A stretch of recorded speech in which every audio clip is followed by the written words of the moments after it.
Hello everyone. आज के lecture में हम रिलेटिविस्टिक्स इलेक्ट्रोडायनामिक को ही कंटिन्यू रखेंगे और आज का हमारा जो टॉपिक होगा द इलेक्ट्रोमैग्नेटिक फील्ड टेंसर। ठीक है, ये topic exam point of view से बहुत ज्यादा इंपॉर्टेंट है और ये टॉपिक हर बार एग्जाम में पूछा जाता है। तो स्टार्ट करते हैं। स्टार्ट करने से पहले थोड़ा सा इसके बेसिक के ऊपर बात कर लेते हैं। बेसिक में क्या है, हमारे पास जो इलेक्ट्रोमैग्नेटिक वेक्टर होते हैं ई और पी, ये 4 वेक्टर के अंदर काउंट नहीं करते। ई और हम लिख लेते हैं यहाँ पे, हमारे पास जो ई और बी है इलेक्ट्रिक फील्ड वेक्टर और मैग्नेटिक फील्ड वेक्टर, इनको हम 4 वेक्टर के अंदर काउंट नहीं करते क्योंकि 4 वेक्टर के अंदर हमारे पास 4 डायमेंशन होते हैं या 4 कंपोनेंट होते हैं, पर इनके अंदर हमारे पास 3 ही कंपोनेंट होते हैं। अब इलेक्ट्रिक फील्ड के कंपोनेंट कौन कौन से होंगे? ई एक्स, ई वाई और ई जेड कंपोनेंट होंगे किसके? इलेक्ट्रिक फील्ड के। और मैग्नेटिक फील्ड के कंपोनेंट की अगर हम बात करें तो B X, B Y and B Z, ये मैग्नेटिक फील्ड के कंपोनेंट हो जाएंगे। और टोटल कंपोनेंट की बात करें तो कितने हो जाएंगे? बी और ई के कंपोनेंट 6 कंपोनेंट हो जाएंगे। और इन 6 कंपोनेंट की हेल्प से हम निकालेंगे सेकंड रैंक का टेंसर, और उस सेकंड रैंक के टेंसर के अंदर 16 कंपोनेंट होंगे और वो 16 कंपोनेंट किसकी हेल्प से निकलेंगे? इन 6 कंपोनेंट की हेल्प से निकलेंगे जो इलेक्ट्रिक फील्ड और मैग्नेटिक फील्ड के कंपोनेंट हैं। और ये जो 16 कंपोनेंट आएंगे, यहाँ पे क्या होगा, ये 16 कंपोनेंट 4x4 के एक मैट्रिक्स के अंदर आएंगे। ठीक है, फर्स्ट पॉइंट तो था इसकी बेसिक में ये। उसके बाद जो सेकंड पॉइंट है, सेकंड पॉइंट ये है कि हमारे पास जो इलेक्ट्रोमैग्नेटिक वेक्टर हैं ई और पी, इनको हम रिप्रेजेंट करेंगे, लिखेंगे किसके अंदर? इलेक्ट्रोमैग्नेटिक पोटेंशियल के अंदर हम इनको लिखेंगे। इलेक्ट्रोमैग्नेटिक जो पोटेंशियल होगा उस किस टर्म में लिखेंगे? ए और फाई की टर्म में हम इन दोनों वेक्टर को लिख के ये जो प्रॉब्लम है वो सोल्व करेंगे। ठीक है, तो फर्स्ट पॉइंट में हमने यहाँ पे यही बता रखा था, electromagnetic field vector E and B are written in term of electromagnetic potential A and phi. तो बी को हमने लिखा कर्ल ऑफ ए और ई को हमने लिखा E equal to minus curly A by curly T और माइनस ग्रेडियंट ऑफ फाई। इसको हमने बोल दिया इक्वेशन नंबर 1 और इसको बोल दिया इक्वेशन नंबर 2। उसके बाद नेक्स्ट पॉइंट की बात करते हैं, the electromagnetic vector E and B are not 4 vector. जो ई और बी है ये 4 वेक्टर के अंदर हम काउंट नहीं करते हैं क्योंकि 4 वेक्टर के अंदर 4 कंपोनेंट होते हैं और इनके अंदर 3-3 कंपोनेंट होते हैं। ठीक है, तो but there 6 component E X, E Y and E Z, और जो बी के मैग्नेटिक फील्ड वेक्टर के कंपोनेंट होंगे बी एक्स, बी वाई और बी जेड, ये कंपोनेंट हो जाएंगे। अब इन कंपोनेंट की हेल्प से हम जो सेकंड रैंक का टेंसर है उनको निकालने की कोशिश करते हैं। तो हमारे पास जो इक्वेशन नंबर 2 है, ये वाली जो इक्वेशन नंबर 2 है, इस इक्वेशन को अगर हम एक्स डायरेक्शन में अगर लिखना चाहें तो कैसे लिख सकते हैं? इस इक्वेशन को हम एक्स डायरेक्शन में ऐसे लिखेंगे, E x equal to minus curly A by curly T और minus curly phi by curly x1। अगर हम x डायरेक्शन में लिख रहे हैं तो क्या आएगा? x1 आएगा। y डायरेक्शन में लिखेंगे तो x2 आएगा और z डायरेक्शन में लिखेंगे तो x3 आएगा हमारे पास। Same as it is x direction में a1 आएगा, y डायरेक्शन में a2 आएगा और z डायरेक्शन में आएगा हमारे पास a3। ठीक है, अब इस इक्वेशन के अंदर थोड़ा सा मॉडिफिकेशन कर लेते हैं। मॉडिफिकेशन में क्या होगा, इस इक्वेशन को अगर हम both side eta by c से डिवाइड करवा दें तो dividing both side eta by c, तो आयटा बाय सी से अगर डिवाइड करवाएंगे तो इक्वेशन हमारे पास कुछ ऐसी होगी, E x divide by eta by C equal to, यहां पे भी क्या आ जाएगा हमारे पास? करली ए 1 और यहां पे माइनस का साइन है और करली आयटा सी और साथ में ये टी आ जाएगा, माइनस करली फाई और ये आयटा बाय सी, या तो मैं नीचे लिख दू आयटा बाय सी, या फिर मैं ये फाई के नीचे लिख दूं तो भी ये नीचे ही रहेगा आयटा बाय सी, और नीचे क्या है हमारे पास? करली x1। ठीक है, अब आईसीटी की जो वैल्यू होती है, आपने अगर पहले वाले लेक्चर देखे हो तो आईसीटी की वैल्यू होती है हमारे पास x4। ठीक है, तो यहाँ पे अगर हम यहाँ पे अब हम x4 पुट करेंगे तो हमारे पास सिचुएशन क्या होगी? E x divide by eta c equal to minus curly a1 curly x4 और minus curly phi eta c divide by और करली x1। ठीक है, अब अगर हम इस इक्वेशन को आयटा स्क्वायर से मल्टीप्लाई करवा दें, आयटा स्क्वायर से मल्टीप्लाई करवा दूं मैं बोथ साइड, तो क्या होगा? यहां पे भी आयटा स्क्वायर आ जाएगा, यहां पे भी आयटा स्क्वायर आ जाएगा और यहां पे भी हमारे पास फाई के साथ आयटा स्क्वायर आ जाएगा। ठीक है, अब एक आयटा से एक आयटा यहां पे कैंसिल हो जाएगा। कैंसिल होने के बाद क्या आएगा? Iota E X by C equal to, iota square की वैल्यू क्या होती है? आयटा स्क्वायर की वैल्यू होती है हमारे पास -1 यहाँ पे ऑलरेडी है तो यहाँ पे प्लस की आ जाएगी ये वाली टर्म, करली a1 bye curly x 4 minus यहाँ पे एक आइटा से एक आइटा कैंसिल, एक आइटा से एक आइटा कैंसिल। यहाँ पे सिचुएशन कैसी थी एक बार मैं लिख देता हूं, फाइटा आई स्क्वायर और डिवाइड में था आई सी। ठीक है, आइटा से आइटा कैंसिल और ये क्या बच गया हमारे पास 5 आइटा बाय सी। और ये जो वैल्यू होती है 5 आइटा बाय सी, इसको हम लिखते हैं A4। ठीक है, तो यहां पे हम क्या लिख सकते हैं, करली A4 divide by curly X1। ठीक है, तो हमारे पास जो इक्वेशन नंबर सेकंड थी, उस इक्वेशन नंबर सेकंड क्या थी हमारे पास, ये इक्वेशन थी, उसको हमने ट्रांसफॉर्म कर लिया x डायरेक्शन के अंदर। उसके बाद सेम एज इट इज हमारे पास y डायरेक्शन के अंदर भी ऐसे ही आएगी। इस इक्वेशन को हम बॉक्स के अंदर रख देते हैं। y डायरेक्शन में क्या आएगी, सेम एज इट इज आएगी, आइटा ई वाई बाय सी। और हमने लिखा था जब x में लिखा था तो क्या था हमारे पास, x1 था और क्या था, a1 था। y में लिखा था जब क्या था, x2 था और a2 था। यहाँ पे a1 है तो इसकी जगह क्या आएगा हमारे पास, a2 आएगा, करली a2 डिवाइड बाय, और यहाँ पे हर बार करली x4 माइनस करली a4 डिवाइड बाय करली x2, ये वाली टर्म आ जाएगी। ठीक है, ये हमने y की टर्म में लिख दिया।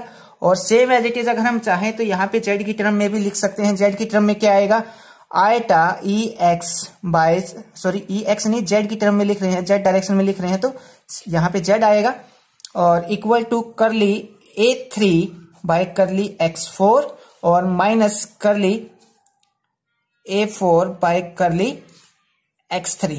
अब यहाँ पे एक बात कॉमन है, अगर आप इनमें देखना चाहो तो चेक करना चाहो तो ये जो इक्वेशन है, इक्वेशन नंबर इसको फर्स्ट बोल दिया, इसको सेकंड इक्वेशन बोल दिया, इसको थर्ड इक्वेशन बोल दिया। ठीक है, यहाँ पे हमारे पास A1 है तो यहाँ पे हमारे पास क्या है, x1 है, यहाँ पे x4 है, यहाँ पे 4 है तो यहाँ पे भी 4 है। सेम एज इट इज यहाँ पे अगर 2 है तो यहाँ पे भी 2 है, यहाँ पे 4 है तो यहाँ पे भी 4 है। सेम एज इट इज यहाँ पे 3 है तो यहाँ पे भी 3 है, और यहाँ पे 4 है तो यहाँ पे भी 4 है। अगर हम चाहें तो इन तीनों इक्वेशन को एक इक्वेशन से रिप्रेजेंट करके बता सकते हैं, और वो एक इक्वेशन क्या हो जाएगी हमारे पास, एक इक्वेशन हो जाएगी F mu nu equal to curly A nu divide by curly X nu minus curly A nu by curly X nu. ठीक है, अगर मैं यहाँ पे 1 रखूंगा तो यहाँ पे भी 1 आएगा, अगर यहाँ पे 2 रखूंगा तो यहाँ पे भी 2 आएगा। इस इक्वेशन से मैं ये तीनों के तीनों इक्वेशन रिप्रेजेंट करके बता सकता हूं। अब ये इक्वेशन थी हमारे पास इलेक्ट्रिक फील्ड की। अगर मैं मैग्नेटिक फील्ड की इक्वेशन निकालना चाहूं तो मैग्नेटिक फील्ड कंपोनेंट की, मैग्नेटिक फील्ड वेक्टर की इक्वेशन हम कैसे निकालेंगे, इन तीनों इक्वेशन का हम आगे यूज करेंगे। अब हम निकालते हैं नेक्स्ट सेक्शन के अंदर जो मैग्नेटिक फील्ड वेक्टर की, आज मैग्नेटिक फील्ड की जो इक्वेशन है वो।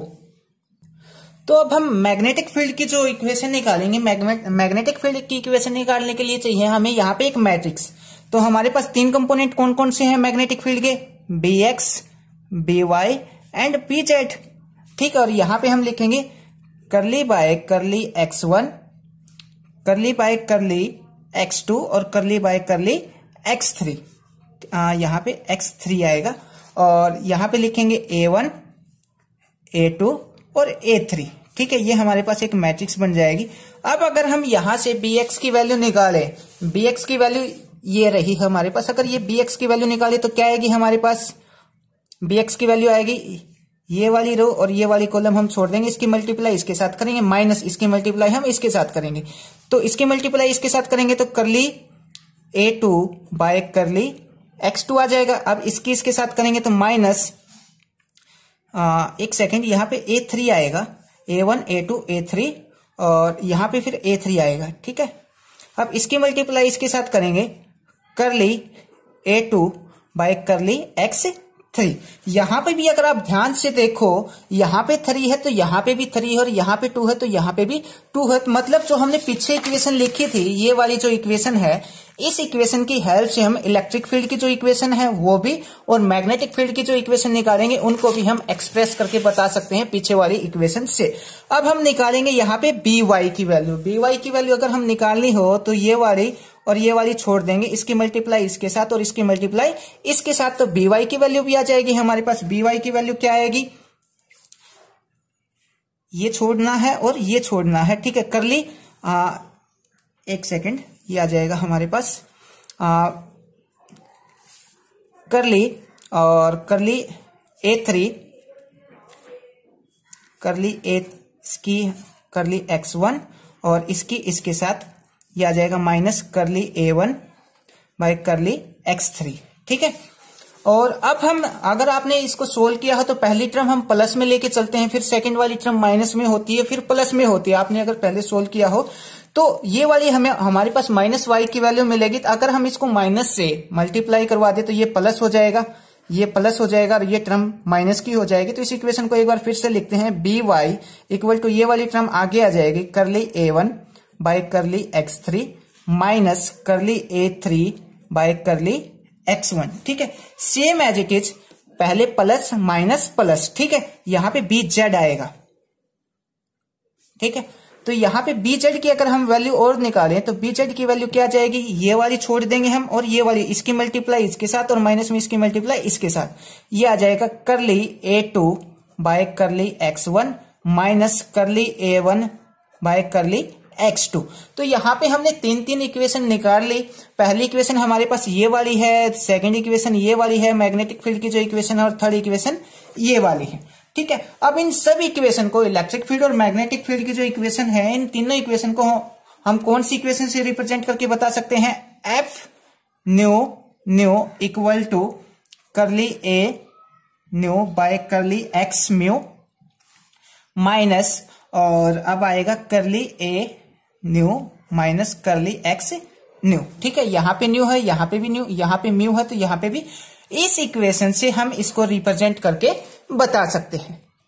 अब हमने यहां पे किया क्या है, अब तक हमने तीनों कंपोनेंट की वैल्यू निकाल ली है। EX की वैल्यू निकाली, उसके बाद EY की वैल्यू निकाली, EZ की वैल्यू निकाली, same as it is BX BY और BZ की वैल्यू निकाली। टोटल 6 कंपोनेंट की वैल्यू हमने यहाँ पे निकाल ली। अब इन 6 कंपोनेंट की हेल्प से हम जो सेकंड रैंक का जो टेंसर है उसको निकालने की कोशिश करेंगे। सेकंड रैंक के टेंसर के कितने टोटल कंपोनेंट होते हैं, 16 कंपोनेंट होते हैं, और 16 कंपोनेंट को हम किस में लिखेंगे, 4 क्रॉस 4 का एक मैट्रिक्स होगा, उसके अंदर हम इन 16 कंपोनेंट्स को लिखेंगे।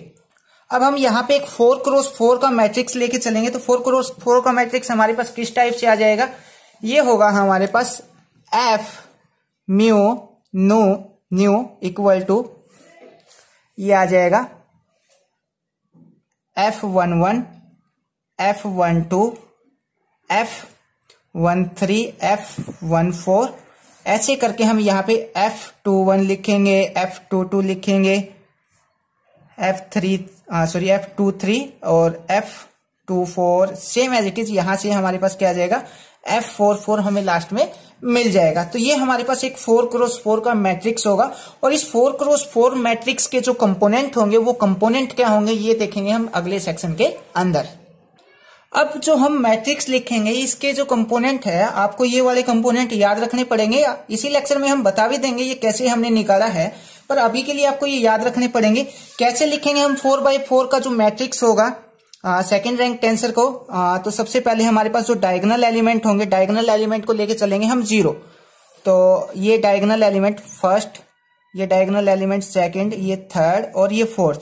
डायगोनल एलिमेंट को ले लिया हमने 0। उसके ये बात मैं आपको लिखने का तरीका बता रहा हूं कैसे आपको लिखना है। उसके बाद आप लिखोगे आयटा, माइनस नहीं आएगा यहाँ पे, EX बाय C, उसके बाद आयटा EY बाय C, और यहां पे लिखोगे आयटा EZ बाय C।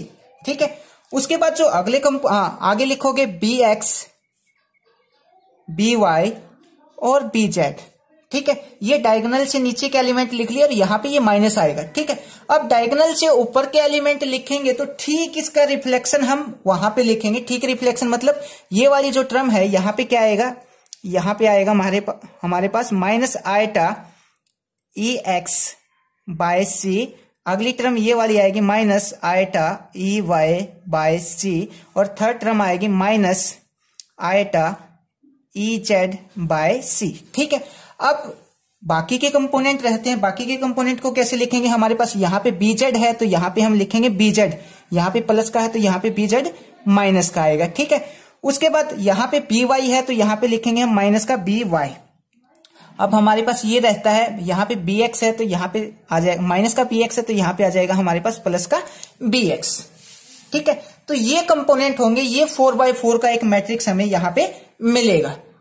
तो अगर 8 मार्क्स में आता है तो आप यहां तक लिख के आओगे। अगर 8 मार्क्स से ज्यादा का ये क्वेश्चन आता है तो आप इसको कैसे लिखोगे वो भी हम देखते हैं। और यहाँ पे हम आप चाहें किसी की भी वैल्यू निकाल सकते हैं, ठीक है। जैसे कि हमने यहाँ पे ये जो इक्वेशन लिखी थी, इक्वेशन क्या लिखी थी हमने, एफ न्यू इक्वल टू करली ए न्यू बाय करली एक्स म्यू माइनस करली ए म्यू और माइनस करली एक्स न्यू।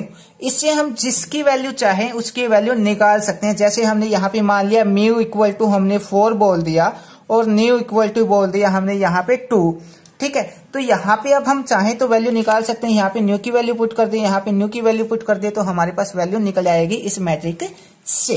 अब हम बात करते हैं, ये तो कब था, ये मैट्रिक्स कब आई, ये मैट्रिक्स जब आएगी जब हम इसको एस फ्रेम से देख रहे थे, ठीक है।